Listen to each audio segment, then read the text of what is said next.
Ngayon saan? Pablo. San Pablo Island, kabila dito is San Pedro.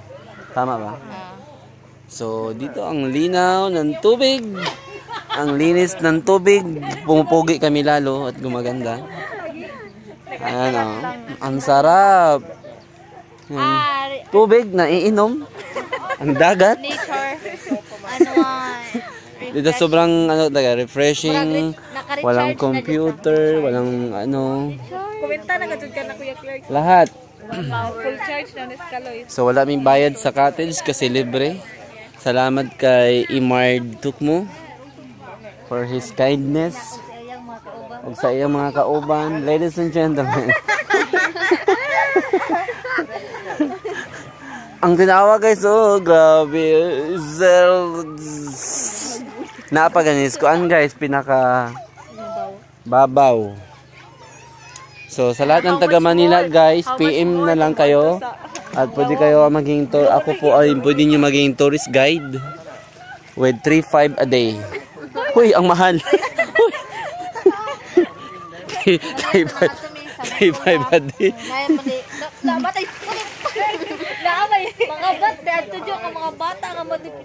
Iikot natin guys yung dagat. Ayan.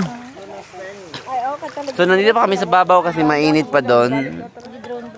Daming kahoy dito. Ayan. Yung bangka, dyan lang. Hindi pa sila umaalis. Kayuwatan si Kuya Clark. Kay special good may. Bawal iwanan. Ayos. Isa pa may salty guys. Say something. Say something. I want love for you. Kantahan na naman nato. Mga singiris. Hindi ay. Ay. Bata. Walang video kay kasi hindi nakadala ng...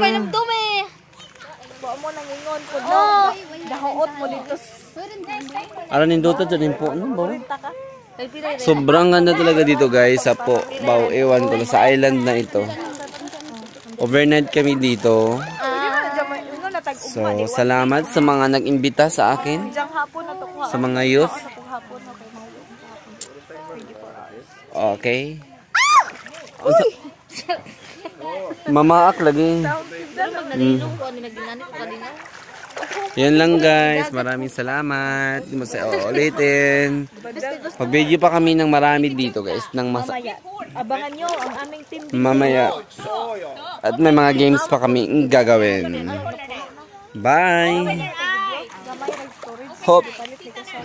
Guys, totoo to ha. Kung sino gustong pumunta dito, PM lang sa mga taga Manila, sa mga ka-work ko, sa mga kakilala ko. Sobrang ganda talaga dito. I swear to God. Bye guys.